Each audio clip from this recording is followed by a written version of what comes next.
Tudo bem, meus amigos? Bem-vindos ao canal. Pessoal, para quem assistiu o vídeo anterior, no finalzinho do vídeo eu falei um pouquinho da importância da calagem.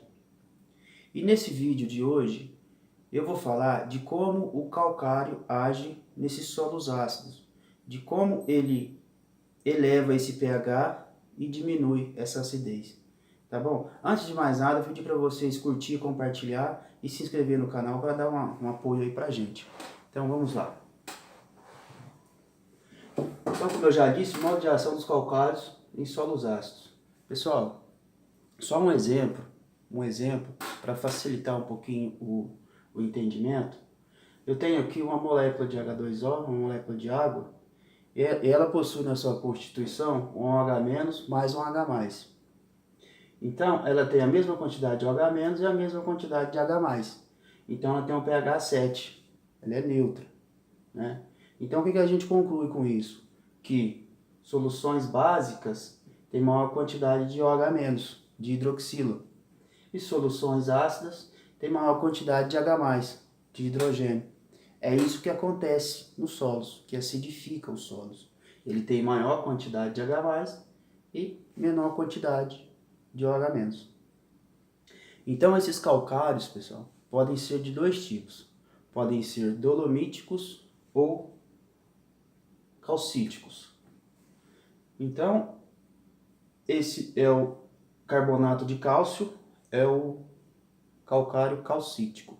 E o carbonato de magnésio é o calcário dolomítico. Márcio, como é que eu sei qual que eu vou usar? Depende da sua análise de solo. Se você tiver com deficiência de cálcio, você vai usar o calcítico.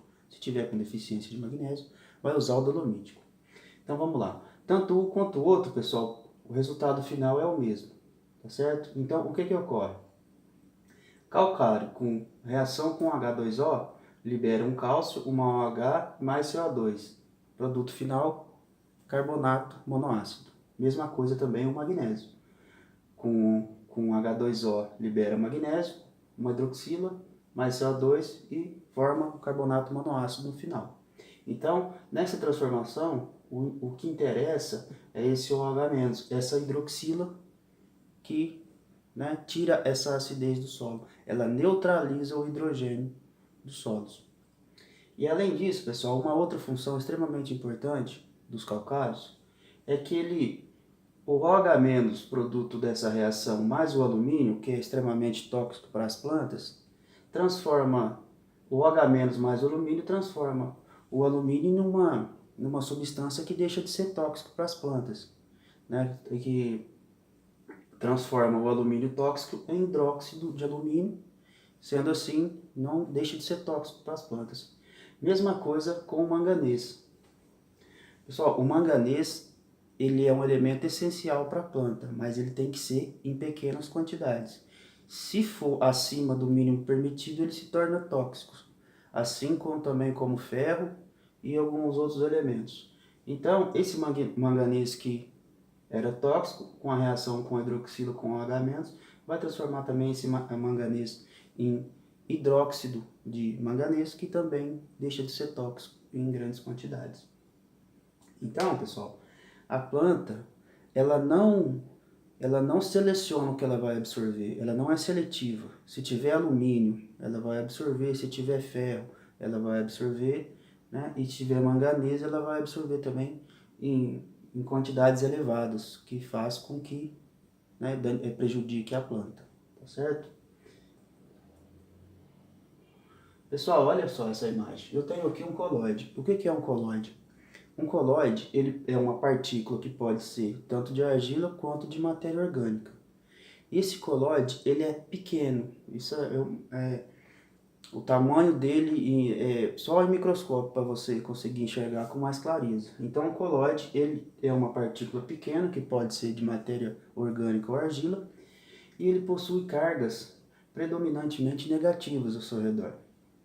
Então aqui eu tenho um solo ácido que esse hidrogênio está ligado a essas cargas negativas da argila, fazendo com que não chegue os cátions interessantes para as plantas, que seja o cálcio, o potássio, o magnésio, entre outros cátions de importância para a planta. Então, quando o solo está ácido, essas cargas negativas ficam todas preenchidas com hidrogênio, alumínio e, no caso, se tiver uma grande quantidade de manganês, o manganês também. Isso é importante, né?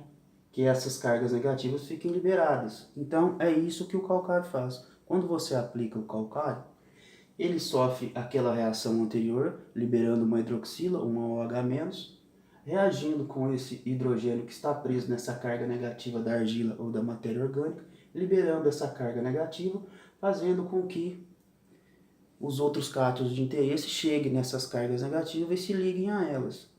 Entendido, pessoal? Então esse é um solo ácido que está com grande quantidade de hidrogênio e alumínio nessas cargas negativas, preencheu, e aqui eu tenho um solo com pH corrigido. Já foi feita a aplicação de calcário com os elementos interessantes para as plantas retidos nessas cargas negativas.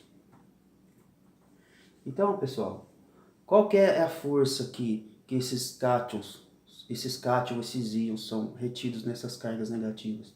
Pessoal, infelizmente, o hidrogênio, o alumínio, eles são retidos nessas cargas negativas com muito mais força do que os outros cátions interessantes para as plantas.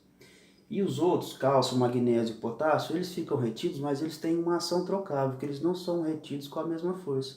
Então, quando o hidrogênio e o alumínio se liga a essa carga negativa, ele tem muito mais dificuldade para ser liberado. E essa liberação é feita somente com calagem, com aquela reação, liberando o OH- para soltar o hidrogênio. E o alumínio também. Pessoal, vou voltar um pouquinho aqui, ó. Falar cadê o fósforo? Onde é que o fósforo entra aqui?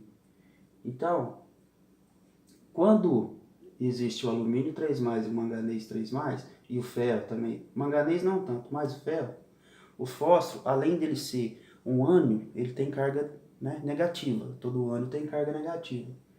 Como a carga negativa, a carga da argila também é negativa, então cargas iguais se repelem. Então essa carga negativa não segura, não se liga ao fósforo, o que faz com que ele se liga com o alumínio e também o ferro. E quando acontece essa liberação de OH-, que o H- se junta com o alumínio, é liberado também o fósforo, né? Então, mais um benefício aí importantíssimo para os solos. Pessoal, então foi isso aí, só para dar uma ideia simples aí de como ocorre. E pedir para vocês se inscreverem no canal, curtir, compartilhar e dar essa força aí pra gente. Tá bom, pessoal? Um grande abraço, então. Até a próxima.